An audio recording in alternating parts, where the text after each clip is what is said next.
3. 국제무역과 세계경제의 초기 형성. 국제무역의 형성과 세계경제의 발전은 인류 문명의 발전과 밀접하게 얽혀 있습니다.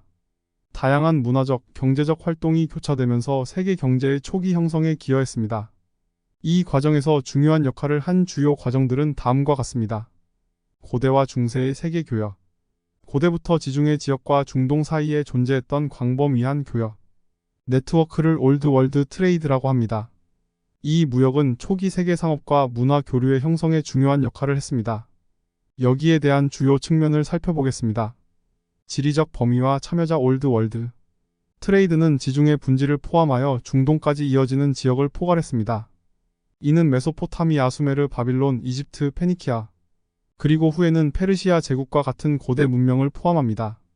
이러한 문명들은 생산과 무역의 중심지였으며 농업제품부터 고급 상품과 금속까지 다양한 상품을 교환했습니다. 교환된 상품 농업제품 지역 농작물은 무역의 중요한 부분을 차지했습니다. 밀과 보리를 비롯한 곡물, 과일, 채소, 향신료 등이 널리 거래되었습니다.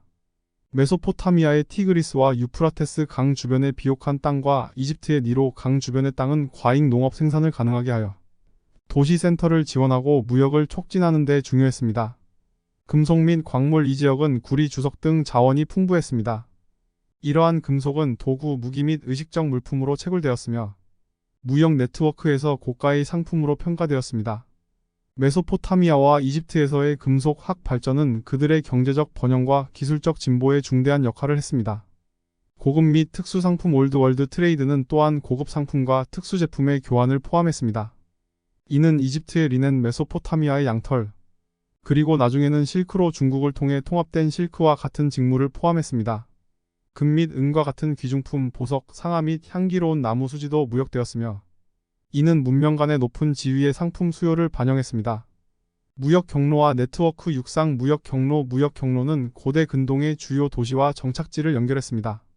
이 경로는 땅 위에서 상품의 이동을 용이하게 했으며 사막과 산맥과 같은 자연 장애물을 피해 다녔습니다. 메소포타미아의 바빌론, 우루, 니느베 등과 이집트의 테베스, 알렉산드리아는 이러한 육상 무역 네트워크의 주요 지점이었습니다. 해상 무역 지중해와 연결된 해양은 해상 무역에 있어 중요한 역할을 했습니다. 페니키아 선원들과 이후 그리스와 로마 상인들이 이 해역을 항해하여 레반트, 안나톨리아, 북아프리카 및 유럽 연안과의 무역 링크를 수립했습니다. 타이르, 시돈, 카르타고, 알렉산드리아와 같은 항구들은 중요한 해양 무역 허브로 자리 잡았습니다. 경제적 영향과 문화적 교류, 경제 발전. 올드 월드 트레이드는 전문화, 도시화 및 기술 교류를 촉진함으로써 경제 발전을 촉진했습니다. 한 지역에서 생산된 과잉은 현지에서 부족한 상품과 교환될 수 있어 경제 성장을 자극하고 행정, 종교, 문화적 중심지로서 도시 센터의 상승을 지원했습니다. 문화적 상호작용. 무역 경로는 아이디어, 믿음, 언어 및 기술의 교환을 위한 통로 역할을 했습니다. 문화적 확산은 무역 접촉을 통해 이루어져 서해 종교적 관행, 예술 양식 및 과학적 지식의 전파로 이어졌습니다. 메소포타미아의 브루슈어 문자, 이집트의 상형 문자, 그리고 이후 그리스와 라틴 문자는 이러한 초기 무역 상호작용에서 비롯된 것입니다. 유산과 역사적 중요성. 올드 월드 트레이드는 미래의 무역 네트워크와 경제 체계를 위한 기초를 마련했습니다. 이 기간 동안 세워진 육상 무역 경로의 기초 위에 세워진 실크로드는 이를 더욱 발전시켰습니다. 올드 월드 트레이드를 통해 가능해진 문화적, 경제적 교류는 복잡한 사회의 발전에 기여하고 이후 세기에 걸쳐 세계 무역의 전례를 마련했습니다. 요약하자면 지중해 지역과 중동 사이의 올드 월드 트레이드는 초기 세계 무역의 중요한 구성 요소였습니다. 이는 농업제품, 금속, 고급 상품 및 특수제품의 교환을 포함하여 고대 문명 간의 경제 발전, 문화 교류 및 기술 혁신을 촉진했습니다. 2. 실크로드. 실크로드는 중국에서 시작하여 로마 제국을 거쳐 확장된 주요 무역 네트워크로 아시아와 유럽 사이의 상품, 아이디어, 문화의 교환에 깊은 영향을 미쳤습니다. 이 네트워크의 주요 측면을 살펴보겠습니다. 발생과 범위. 실크로드는 중국의 한나 시대 기원전 206년, 기원 220년에 시작되어 유라시아 전역을 걸쳐 중앙아시아를 통해 중국을 지중해 세계와 연결했습니다. 단일 경로가 아닌 유라시아 전역에 걸쳐 분기된 상호 연결된 무역 경로 네트워크였습니다.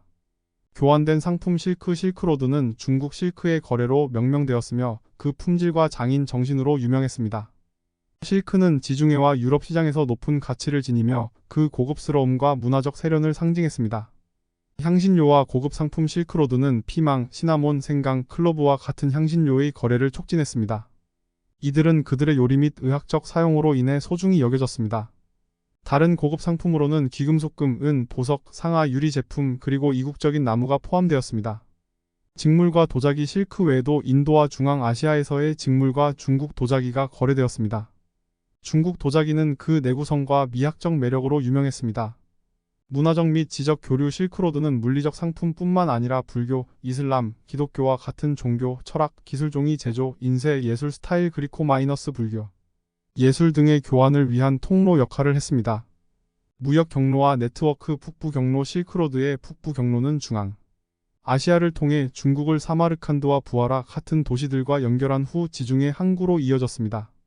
남부 경로는 타클라마칸 사막 가장자리를 따라 중국을 인도, 페르시아 현대 이란과 연결한 후 지중해로 이어졌습니다. 해상 경로는 중국의 광저우, 광주와 같은 항구들을 출발하여 동남 아시아, 인도, 페르시아만에서 실크로드의 육상 부분과 연결되었습니다. 도시와 중심지 시안창한 실크로드의 동쪽 종착점으로 중국 전역에서 온 상품이 무역을 위해 모였습니다. 사마르칸드와 부하라 중앙아시아의 중요한 무역 중심지로 동서 문화와 상품의 교환에 중요한 역할을 했습니다. 팔미라와 페트라, 시리아 사막에서의 중요한 허브로 실크로드를 지중해 항구인 타이르, 시돈, 알렉산드리아와 연결했습니다. 안티오크와 코스탄티노플 유럽으로의 게이트웨이로 동쪽에서 온 상품을 받아들이는 중요한 중심지였습니다. 경제적 영향과 유산 경제 성장 실크로드는 무역을 촉진하고 이로 인해 경제 번영을 가져왔습니다. 이는 경로를 따라 번성하는 도시 중심지의 발전을 지원하고 기술 혁신과 문화적 교류를 촉진했습니다. 문화적 교환 실크로드는 동서 문명 간 지식과 문화적 관행의 전파에서 중요한 역할을 했습니다. 이는 불교, 이슬람, 기독교와 같은 종교의 전파뿐만 아니라 과학, 의학, 예술의 발전을 촉진했습니다. 유산 실크로드는 다양한 문명 간의 상호 의존성을 촉진하고 글로벌 경제의 형성에 기여하여 오늘날까지도 발전해 나가고 있는 글로벌 역사에 지대한 영향을 남겼습니다. 요약하자면 실크로드는 중국과 로마 제국을 연결하는 혁신적인 무역 네트워크였으며 실크, 향신료, 그리고 다양한 상품의 교환을 촉진하면서 동서 문화 교류와 기술 발전을 성공적으로 이루어냈습니다. 3. 항구 도시의 발달. 이베리아 반도, 지중해 연안 및 아라비아해의 도시들은 고대와 중세시대의 중요한 항구로 발전하여 상품과 문화의 교환에서 중추적 역할을 했습니다. 여기 몇 가지 주요 항구 도시들을 살펴보겠습니다. 카르타고는 현재 티니지의 해안에 위치한 도시로 고대에는 주로 페니키아인들과 그 이후에 퓨니키아인들이 통치했던 중요한 도시국가였습니다. 이 도시는 서부 지중해의 무역을 지배하며 중요한 해상 무역의 중심지로 발전했습니다. 카르타고는 기원전 9세기경 페니키아인들에 의해 세워졌으며 그 후로 지중해 상의 중요한 무역 도시로 성장했습니다. 특히 카르타고는 페니키아인들이 장사하는 주요 항구로서 자원이 풍부한 아프리카와 유럽 사이의 중요한 무역 허브로 자리 잡았습니다. 그들은 금속, 진주, 상아와 같은 귀중품을 포함한 다양한 상품을 거래했습니다. 로마 제국의 확장과 충돌로 인해 카르타고는 시대적으로 중요한 이정표를 거쳤습니다. 페니키아인과 로마인 사이에 많은 전쟁과 갈등이 있었으며 특히 제3차 포엔이 전쟁 기원전 149년 기원전 146년에서 로마에 의해 카르타고가 정복되면서 그 정치적 우위는 무너졌습니다. 그러나 카르타고는 그 토착적인 무역과 문화적인 영향력을 오랜 시간 동안 유지했습니다. 로마 제국의 멸망 후에도 중세 동안 이 지역은 중요한 무역 센터로 남아 있었으며 그 문화적 유산은 아프리카와 지중해 지역의 역사와 문화에 큰 영향을 미쳤습니다. 결국 카르타고는 중요한 고대 도시국가로서 그 무역과 문화적 발전은 서구 문명의 진보에 기여한 중요한 요소로 남아 있습니다. 알렉산드리아는 기원전 331년에 알렉산드로스 대왕에 의해 창건된 고대 이집트의 중요한 도시입니다. 그동안 알렉산드리아는 지중해의 핵심 항구로서 상업적으로 번성하며 헬레니즘 문화의 중심지로 자리매김했습니다. 알렉산드리아는 다양한 문화적, 종교적, 학술적 요소가 결합된 도시로서 고대 세계에서 유명한 도서관과 학술적 인프라를 자랑했습니다. 알렉산드로스 대왕은 알렉산드리아를 건설하여 이곳을 그의 정치적, 경제적, 문화적 목표를 달성하기 위한 중요한 도시로 만들었습니다. 이 도시는 기원전 3세기부터 기원 후 3세기까지 헬레니즘 문화의 중심지로 자리매기며 다양한 문명의 영향을 받아 그 독특한 문화적 정체성을 형성했습니다. 알렉산드리아의 중요한 특징 중 하나는 그의 도서관입니다. 알렉산드로스 대왕이 도서관을 설립하면서 이곳은 고대 세계에서 가장 중요한 학문과 지식의 중심지로 자리매기게 되었습니다. 알렉산드리아 도서관은 당시에 많은 작가들과 학자들이 모여 지식을 교환하고 연구하는 곳으로 그의 성격과 정치적 목표를 달성하기 위한 중요한 문화적 인프라였습니다. 또한 알렉산드리아는 그의 중요한 항구로서 지중해의 다양한 문명들과의 상업적 교류를 촉진했습니다. 이 도시는 중동과 유럽 사이의 중요한 거점으로 고대 세계에서 중요한 무역 센터로 자리매기게 되었습니다. 그 결과로 알렉산드리아는 다양한 상업 활동과 문화적 교류를 통해 번성하며 고대 문명의 중요한 유산으로 기록되었습니다. 알렉산드리아의 문화적 학술적 중요성은 오늘날까지 이어지며 그의 영향력은 역사적으로 상당히 깊이 남아 있습니다. 그의 도서관과 학문적 인프라는 고대 이집트와 그 이후의 문명 발전에 큰 기여를 했으며 알렉산드리아는 오늘날까지도 문화적 상징으로 남아 있습니다.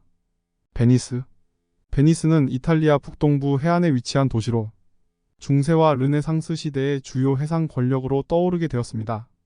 이 도시는 아드리아해의 수많은 작은 섬들 위에 건설되어 있으며 유일무이한 수로 네트워크로 유명합니다.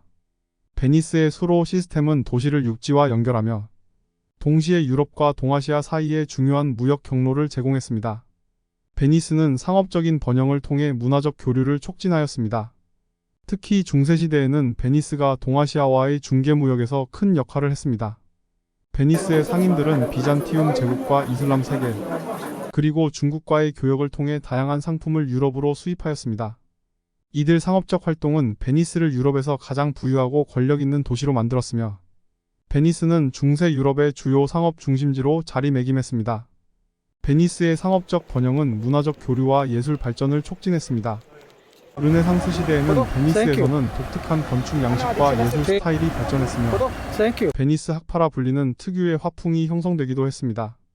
도시는 다수의 예술가와 건축가들이 모여 창조적인 활동을 펼치게 되었고 베니스는 그들의 작품들로 유명세를 얻게 되었습니다. 베니스의 중세와 르네상스 시대의 문화적, 예술적 기여는 오늘날까지도 기억되고 있으며 베니스는 세계 유명한 관광지로 자리매김하고 있습니다. 그의 독특한 수로 네트워크와 건축물들은 베니스의 역사적 특성을 강조하며 이 도시는 그의 중요성과 영향력을 오랜 시간 동안 유지해왔습니다. 유산 카르타고 알렉산드리아, 베니스와 같은 항구 도시들의 발전은 세계 역사에 긴 여운을 남겼습니다. 이들은 지역 및 국제 무역 네트워크의 성장을 촉진하고 문화적 확산과 지식의 전파를 촉진했습니다. 그들의 영향력은 단순히 무역을 넘어서 정치적 연맹, 기술적 혁신, 예술적 성취의 형성을 조성하여 지중해 지역과 그 이상의 문명 발전을 정의하는 데 기여했습니다. 이러한 도시들은 대륙들을 연결하고 무역 및 문화 교환을 통해 인류 역사의 흐름을 형성하는 데 있어서 중요한 역할을 지속적으로 수행해왔습니다. 4. 궁중 및 경제적 연결. 아시아, 아프리카, 유럽 전역에 걸쳐 궁전이 발전함에 따라 원료, 제조업 및 상업에 대한 세계 무역이 번성했습니다. 왕실 궁정들은 문화적 교류, 외교 관계 및 경제 거래의 중심지가 되었으며 대륙을 가로지르는 연결된 무역 네트워크를 육성하여 다양한 문명을 더욱 풍요롭게 했습니다. 아시아의 궁정과 무역. 아시아에서의 궁정들은 고대부터 문화적 교류와 무역을 촉진하는 중요한 역할을 해왔습니다. 특히 중국의 황제 궁정은 다양한 외국 제품을 수입하고 그 반대로 실이나 천연 자원을 내보내는 중심지로서 기능했습니다. 이 궁정 간의 무역은 중국 문명의 번창을 촉진하고 인도와 중동을 포함한 아시아 전역에서 경제적 번영을 이끌었습니다. 중국의 황제 궁정은 수천 년에 걸쳐 다양한 외국 제품을 수입했습니다. 예를 들어 황제들은 실버와 상아 같은 고가의 외국 제품들을 중국으로 수입하여 궁정 내에서 사용하거나 궁중 예술과 공예에 사용했습니다. 또한 중국은 다양한 천연 자원을 생산하고 이를 수출하여 외국과의 무역을 이루었습니다. 이러한 왕실 간의 교역은 중국 경제를 풍요롭게 하고 중국 문화의 발전을 촉진하는 중요한 요소였습니다. 중국의 왕실 무역은 아시아 전역에 영향을 미쳤습니다. 인도와 중동 지역은 중국의 제품을 수입하여 그들의 경제적 번영을 도왔습니다. 특히 중국의 상품들은 인도와 중동에서 높은 수요를 받았으며 이는 다시 중국의 수출 증가를 이끌었습니다. 이런 궁정 간의 무역은 아시아 전체에 걸쳐 문화적, 경제적 교류를 촉진하고 각 국가의 번영에 기여한 중요한 역할을 했습니다. 아시아에서의 궁정들은 단순한 국내 정치의 중심이 아니라 글로벌 경제와 문화, 교류의 중심지로서도 중요한 역할을 해왔습니다. 이러한 궁정 간의 무역은 오늘날까지도 아시아의 다양한 국가들 간의 경제적 협력과 문화적 교류를 촉진하는 데 기여하고 있습니다. 아프리카의 궁정과 무역. 아프리카 대륙에서도 여러 왕실들이 무역의 중심지로 기능했습니다. 이슬람 식민지는 사하라 사막을 넘어 아프리카와 아라비아 반도 사이의 상업적 교류를 촉진했습니다. 특히 동부 아프리카와 남부 아프리카 지역에서는 금, 진주, 상아 및 다른 귀중품이 교환되었습니다. 이러한 무역은 다양한 문명의 발전을 촉진하였으며 특히 스와힐리 문화와 같은 독특한 문화적 발전에 기여하였습니다. 아프리카의 왕실들은 다양한 자원과 상품을 무역하면서 경제적 번영을 이루었습니다. 주요한 무역품으로는 금이 있었으며 이는 아프리카의 내륙 광산에서 채굴되어 귀중품으로 간주되었습니다. 또한 진주와 상아와 같은 해양 자원도 교환되었으며 이는 아프리카 동부와 남부 지역의 경제적 발전을 촉진했습니다. 이슬람 식민지는 사하라 사막을 넘어 아프리카와 아라비아 반도 사이의 교역을 중개하여 다양한 문명 간의 교류와 상호작용을 촉진했습니다. 이러한 무역 활동은 아프리카의 다양한 문화적 발전에 중요한 역할을 했습니다. 특히 스와힐리 문화는 동부 아프리카에서 이슬람 식민지와의 무역을 통해 발전하였으며 아프리카와 아라비아 반도 사이의 상호 교류의 중심지로 자리 잡았습니다. 이러한 왕실들의 무역은 아프리카 대륙 내외에서 다양한 자원과 상품의 움직임을 촉진하였으며 이는 지역 사회의 경제적 번영과 문화적 발전을 이루는 데 중요한 역할을 하였습니다. 오늘날 아프리카는 다양한 문화적 유산과 경제적 발전을 통해 그들의 역사적 유산을 기리고 있습니다. 유럽의 궁정과 무역. 유럽에서는 로마 제국의 황제 궁정을 시작으로 여러 궁정들이 중요한 무역의 중심지로 기능했습니다. 로마 제국은 지중해 연안에서 중동 및 북아프리카까지 걸쳐 확장된 광범위한 무역 네트워크를 통해 철, 실버, 유리 등 다양한 자원을 교환하였습니다. 이는 로마 제국의 경제적 번영과 문화적 교류를 촉진하는 중요한 요소였습니다. 중세 유럽에서는 귀족들의 궁정이 농업 생산 외에도 무역과 장거리 거래를 통해 경제적으로 발전하였습니다. 특히 베네치아와 같은 상업적으로 번성한 도시들은 중세 유럽에서 궁정이 무역과 상업을 촉진하는 데 중요한 역할을 했습니다. 베네치아는 그 독특한 수도로 인해 지중해와 연결되는 핵심 항구로 자리매김하였으며 동아시아와의 시대적으로 중요한 무역 네트워크의 중심지로서 번성했습니다. 중세 유럽의 궁정들은 다양한 상업적 활동을 통해 경제적 번영을 이루었습니다. 농업 외에도 공예품과 금속 가공품을 포함한 다양한 상품들이 교환되었으며 이는 도시들의 번성과 문화적 교류를 촉진했습니다. 또한 법률적 구조와 교회의 지원 아래에서 무역 네트워크가 활성화되었으며 이는 유럽의 다양한 지역 사회의 발전을 이끌어가는 중요한 요소였습니다. 이러한 유럽 궁정들의 무역 활동은 중세시대 동안 유럽 전역에서 경제적 발전을 촉진하였으며 특히 중세 후기에는 르네상스 시대로 나아가는 길목에서 문화적 발전과 경제적 번영을 이루는 데 중요한 역할을 했습니다. 문화적 교류와 경제적 발전. 왕실 간의 외교는 주로 결혼을 통해 이루어졌습니다. 왕실 가의 혼인은 인류의 다양한 문화를 통합하고 각국의 기술과 예술을 서로에게 전달하는 역할을 했습니다. 예를 들어 유럽의 왕실과 아시아 및 중동의 왕실 간의 혼인은 서로 다른 지역 간의 문화적 이해와 경제적 교류를 증진시켰습니다. 이는 중세부터 조선시대에 이르기까지 동양과 서양 사이의 문화적 상호작용과 기술 전파에 중요한 역할을 했습니다. 왕실 간의 문화적 교류는 또한 이슬람 민족 국가와 식민지 역사를 통해 아프리카 및 아시아의 무역 네트워크를 연결하는 데 기여했습니다. 이슬람 민족 국가는 중앙아시아에서부터 아프리카 사하라 사막 지역까지 넓은 지역을 통틀어 상업적 교류를 주도했으며 왕실 간의 외교와 문화적 교류는 이러한 무역 네트워크의 발전에 중추적인 역할을 했습니다. 이는 고대와 중세시대부터 현대까지 이어지는 아시아와 아프리카의 문화적 상호작용과 경제적 발전을 이끌어 나가는 중요한 요소가 되었습니다. 따라서 왕실 궁정들의 외교와 결혼을 통한 문화적 교류는 다양한 문명 간의 상호작용을 촉진하고 기술과 예술의 전파를 통해 세계적인 문화적 다양성과 경제적 발전에 기여한 중요한 역할을 하였습니다. 유산과 전역적 의미. 왕실 궁정들은 세계적 무역의 중요성을 강조하고 글로벌화를 촉진하는 데 중요한 역할을 했습니다. 이들은 지리적 경계를 초월하는 상업과 문화적 활동이 무역, 네트워크를 형성하여 다양한 문명의 발전을 이끌었습니다. 이러한 역사적 발전은 오늘날까지도 그 영향력을 미치며 궁정들의 상업적 및 문화적 연결은 인류의 발전과 발전에 중대한 기여를 했습니다. 결론적으로 왕실 궁정들은 지리적 경계를 초월하는 상업과 문화적 활동을 통해 무역 네트워크를 구축하고 다양한 문명 간의 발전을 촉진하는 데 중요한 역할을 했습니다. 이들의 무역적 및 문화적 연결은 오늘날까지도 그 영향력을 유지하며 인류의 발전과 발전에 중요한 기여를 한 것입니다.